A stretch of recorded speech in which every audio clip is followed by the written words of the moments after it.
this one absolutely hated Iron Maiden song, and not really that much by the fans as it is by the band themselves. Yeah, unbelievable. The song, which has not only never been played live, but Steve Harris himself actually wishes it was never included on the album. It's just outrageous. So as a part of our Up the Iron series, let's take a look at some of the most interesting facts about Gangland, discuss its rivalry with Total Eclipse, and then hopefully answer the question whether Iron Maiden were actually wrong to include it on Number of the Beast. Here you go.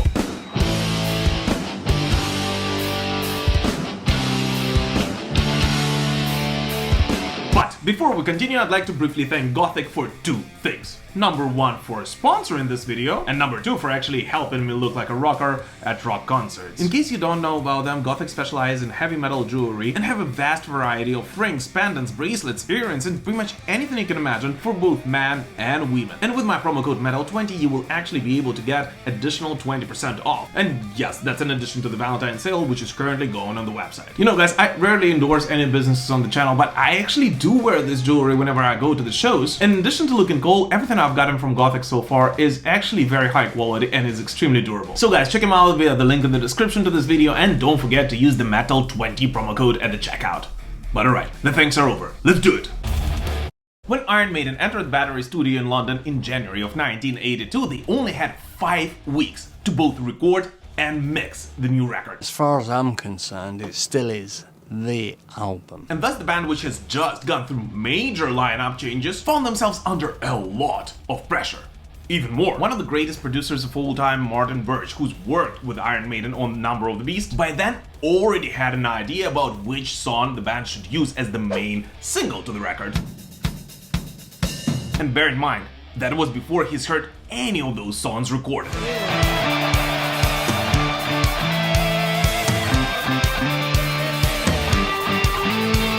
So the first task for the boys in the studio was to choose and record the B-side and the single Run to the Hills. And for this rather important task, the band has chosen the song Gangland. So yeah, I guess technically Gangland is actually the very first song Iron Maiden have ever recorded in the studio together with their then new vocalist Bruce Dickinson. And it is actually partially because of that fact that Gangland has never made it on a B-side of Run to the Hills. Because A, it was the first song the band has recorded together during those sessions, and B, simply because of the fact that Iron Maiden absolutely loved Gangland when they heard it for the very first time after recording it in the studio.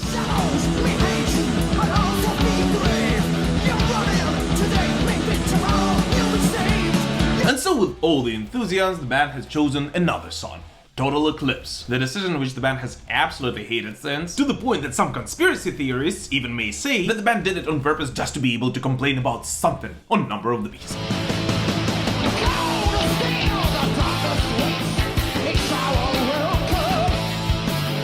But either way, the choice has been made. Gangland has made it on the record just to be absolutely forgotten by the band on any live shows, and Total Eclipse's destiny was to be the sidekick of the first single to this record. Just like most of the songs on Number of the Beast, Gangland was born in the Hollywood studios in Clapton. Near where I grew up, actually. One day, Clive Burr and Adrian Smith got to the rehearsal a bit earlier than everybody else and had some time to jam to a pretty unusual drum pattern, which Clive has been working on at that moment.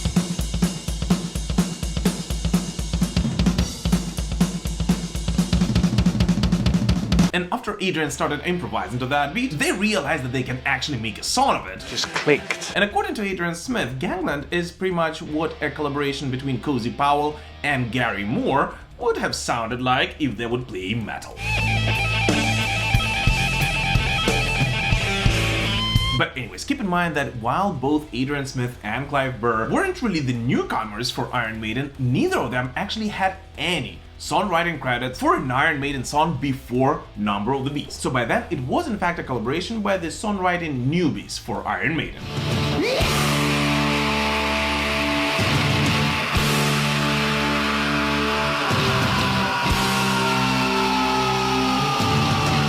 And while we of course all know that since then Adrian Smith became one of the main songwriters for the band, for the 3 albums Clive Burr recorded with the band, Gangland was actually the only track co-written by him which just made it on the record.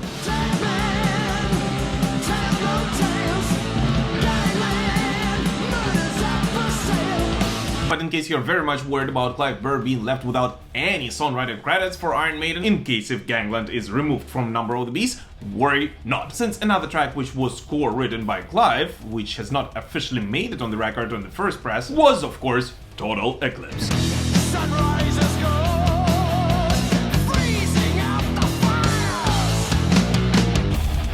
Some may say that Gangland is too straightforward, yet in my opinion it is actually one of the most standout and unusual tracks of the early Iron Maiden period. And first of all, of course, because of its rhythm section led by the late drummer Clive Burr. Good drummer. Great look, good drummer, Good drummer. Clive's drum pattern on Gangland is not only one of the most unusual ones for the early Iron Maiden, but its beats also masterfully punctuate Bruce's vocals, which, let's be honest here, gets showcased on Gangland pretty damn well. Once you were glad to be free for a while.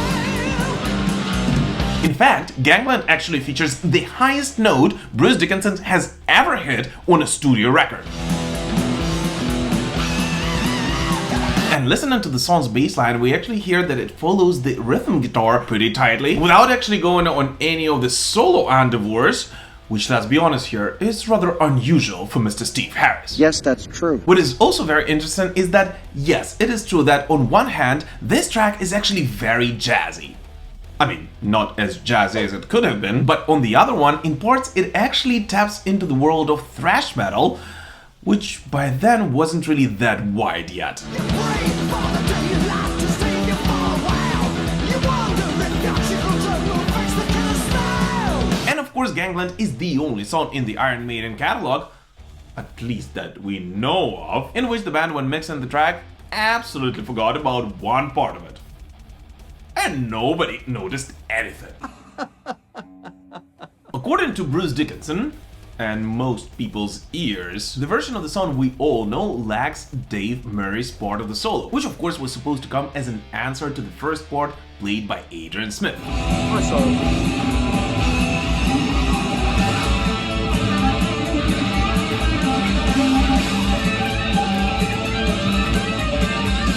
Yet since the band had to record and mix the album in such a hurry, and also according to Bruce Dickinson's book because they had so much beer during those sessions, Dave's part of the solo was actually recorded, yet was never actually mixed. What? But the coolest thing about it is that nobody, not even Dave himself, noticed it.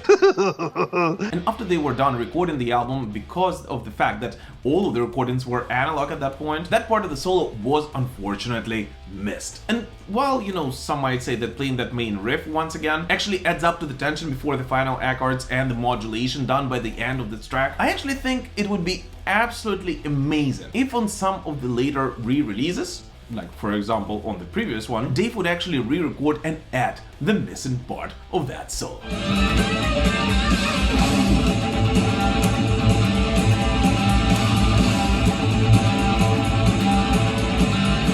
That actually sounds like a fun project.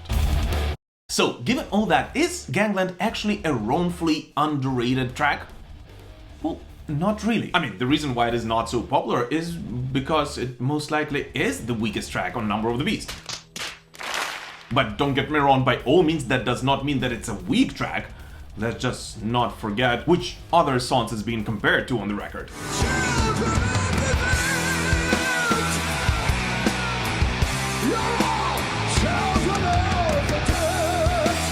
But at the same time, I actually do not think that it should be replaced with Total Eclipse. Because in my opinion, other than for its lyrical themes, because yeah, I agree that a dystopian end of the world lyrically might actually be a much better match for a dark record like Number of the Beast than a song about gangsters, but other than for those reasons, Gangland actually provides a much better flow for the record as a whole. And yes, I of course do understand that it might be because I've listened to Number of the Beast like gazillion times, and it pretty much always had Gangland as track number 7, but in my opinion, it actually serves as a perfect bridge between Run to the Hills and the final song on the record, Hallowed Be Thy Name.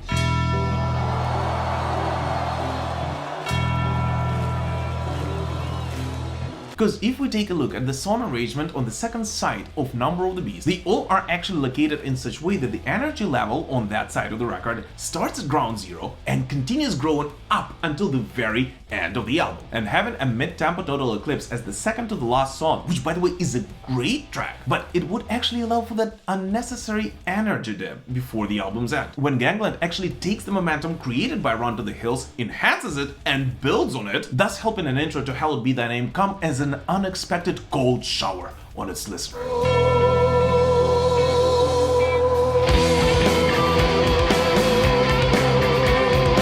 Anyways, what do you guys personally think about Gangland and Total Eclipse? And without looking at the fact which song you actually like more, which ones you think should have made it on the record? Please let us know in the comments. As always, thank you so much for watching, guys, and thank you so much for supporting me, the channel, and Ukraine through this difficult time. Please know that your support means the world to me and all Ukrainian metalheads. We will prevail. Slava Ukraini!